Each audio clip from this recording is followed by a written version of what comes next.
Assalamualaikum warahmatullahi wabarakatuh. Minasan konnichiwa. Balik lagi di pembelajaran bahasa Jepang. Nah, untuk pembelajaran kali ini masih mengenai Gakko no Seikatsu. Kalau minggu lalu itu benda-benda di sekolah, nah sekarang itu ruangan-ruangan di sekolah. Yuk langsung aja siapin buku catatannya dan kita akan mulai belajar. Belum kita bahas ruangan-ruangannya, kita harus tahu dulu dong sekolah itu sendiri bahasa Jepangnya apa.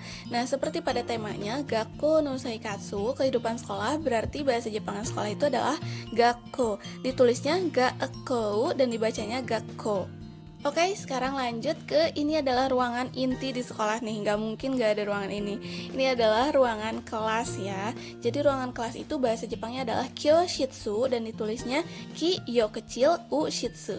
Next di sini ada salah satu ruangan di SMA N2 Garut, misalnya untuk ambil absen, untuk bayar SPP. Nah, ini adalah ruang tata usaha Jimushitsu. Jimushitsu. Lalu ini nih tempat berkumpulnya guru-guru, tempat ngumpulin tugas. Nah, ini adalah ruang guru, tulisnya adalah shi yo kecil kuinshitsu dan dibacanya adalah shokuinshitsu. Karena yo-nya kecil digabungkan jadi sho ya, shokuinshitsu. Terus di sini juga ada ruang kepala sekolah buat siswa SMA N2 Garut yang belum pernah masuk ke ruangan kepala sekolah nih, kayak gini tampaknya ya. Nah, ini adalah kochoshitsu. Ditulisnya kou chi yo kecil ushitsu. Next di sini ada tempat solusi ketika kalian lapar. Ini adalah kantin dan ini saya bakal kasih referensi untuk perbedaan kantin Jepang dan Indonesia. Ini yang kanan itu kantin Jepang dan dia tuh ngambil siswa-siswanya ngambil makanan sesuai yang udah disediakan. Kalau di Indonesia kan beli ke counter-counter gitu ya. Nah, kalau di Jepang enggak kayak gini, kayak parasmanan gitu. Nah, terus makan bareng deh kayak gini. Kantin bahasa Jepangnya bisa dua ya, bisa kantin yang serapan bahasa asing pakai katakana atau shokudo yang Jepangnya itu sendiri. Nah, terus di sini ada tempat kalian ketika sakit di sekolah atau misalnya malas upacara atau malas olahraga misal. Nah, ini adalah UKS, Hoken Shitsu. Ditulisnya Hoken Shitsu, dibacanya Hoken Shitsu. Lanjut lagi, ini adalah toilet. Seperti kalian tahu, ini adalah toilet dan kalau di Jepang itu toilet sekolah kayak gini ya. Nah, toilet dalam bahasa Jepangnya toire. Ini diambil dari serapan bahasa asing juga, toire dalam katakana ya ditulisnya. Nah, lanjut di sini ada perpustakaan nih, gudangnya buku, tempat belajar. Bahasa Jepangnya adalah tosho shitsu. Ditulisnya to shi yo kecil shitsu, tosho shitsu. Next ini tempat kalian berolahraga, nah atau upacara. Ini adalah lapangan kotei, dibacanya biasa aja ya, kotei, jangan koutei. Ditulisnya koutei, tapi bacanya biasa aja, kotei. Terus di sini ada masjid. Maaf saya nggak punya foto masjid sekolah, jadi saya ambil foto masjid yang bersejarah di Jakarta yaitu Masjid Ramli Mustofa. Nah terus di sini juga ada masjid di Jepang ya. Ini salah satunya. Ini kalau salah di Tokyo. Terus kalau yang ini di Hokkaido dan yang satu lagi ini adalah di Nagoya. Ini adalah masjid terbesar di Jepang. Kalau yang pertama itu di Kobe. Nah, untuk masjid bahasa Jepangnya adalah Mosuku. Serapan dari bahasa asing juga Mosuku. Udah deh segitu, ijo des. Nah, biar kalian gak pusing hafalinnya, jadi cukup segitu aja ya. Jangan lupa untuk menghafal. Kita lanjut masuk ke bunpo atau pola kalimat. Nah, bunpo yang pertama kita akan bahas di sini yaitu keberadaan ruangan. Tapi untuk benda mati ya. Jadi ada dua, benda mati dan benda hidup. Sekarang kita bahas mengenai benda matinya dulu, nanti juga kita akan bahas mengenai benda hidup.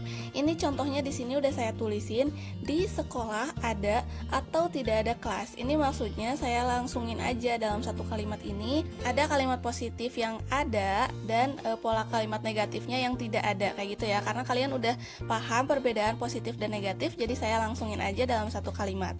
Oke, untuk rumusnya di sini tempat ke satu dulu, lalu dilanjutkan dengan partikel nih. Nah, partikel ini sudah kalian pelajari di semester 1 di video mengenai pembahasan partikel. Kalian bisa lihat-lihat lagi kalau misalnya lupa. Ini bisa diartikan dengan di untuk menunjukkan suatu tempat ya. Nah, dilanjutkan dengan tempat keduanya, kemudian diakhiri dengan ga arimas apabila positif, dan arimas itu artinya ada. Ya, bisa diartikan dengan ada. Kalau arimasen itu tidak ada. Jadi ga arimasen itu negatif dan ga arimasnya itu adalah positif. Oke, sekarang langsung aja kita terjemahkan. Nah, di sekolah dulu nih. Sekolah bahasa Jepangnya adalah gakko, kemudian dilanjutkan dengan partikel ni. Jadi ini udah di sekolah. Nah, tempat keduanya adalah apa? Kelas kan. Nah, untuk kelas bahasa Jepangnya adalah kyoshitsu. Kemudian ada, misalnya ini positif dulu, ga arimas. Nah, untuk negatifnya itu sama aja, tinggal diganti apa akhirannya saja. Jadi di sekolah tidak ada kelas misalnya. Gakko ni kyoshitsu ga arimasen. Hanya berubah akhirannya saja. Begitu ya. Paham? Bisa dipahami sampai sini? Gampang ya, tinggal melihat rumus aja. Di sekolah ada kelas, berarti gakko ni kyoshitsu ga arimasu. Gak mungkin ya gak ada kelas di sekolah, tapi ini hanya contoh aja. Pola kalimat negatifnya seperti ini. Begitu. Paham ya? Wakarimasu ka? Wakarimasu ne. Yuk langsung lanjut ke kalimat interrogatifnya, bertanya nih. Masih tentang benda mati ya. Misalnya contohnya di sekolah ada ruangan atau barang apa gitu kan. Benda mati, ruangan atau barang. Rumusnya adalah tempatnya dulu, kemudian ni juga karena partikel ni untuk menunjukkan tempat ya. Nah, benda atau ruangannya diganti menjadi nani. Nani itu artinya adalah apa. Iya, nani itu maksudnya apa? Iya, ini nani artinya itu apa gitu. Ga arimasu ka, ini adalah akhiran untuk bertanyanya ya. Ga arimasu ditambahkan ka. Jadi cara bertanyanya gakko ni nani ga arimasu ka? Gitu ya. Lanjut ke keberadaan benda hidup nih. Untuk benda mati tadi kan akhirannya arimasu ya kan. Terus kalau misalnya benda hidup ini akhirannya adalah imasu. Dibacanya adalah imas. Oke, ini saya kotakin, inget ya untuk akhirannya berbeda. Benda mati arimas, benda hidup imas. Benda hidup contohnya manusia misalnya ya. Nah, contoh di kelas ada atau tidak ada Ayumi. Ayumi ini kan orang ya. Rumusnya sama dengan yang tadi tuh, tempat nih. Kemudian benda hidupnya bukan tempat lagi kan, karena ini benda hidup. Akhirannya adalah ga imas. Kita terjemahkan, coba kyoshitsu ni di kelas ya kan. Nah, benda hidupnya adalah Ayumi.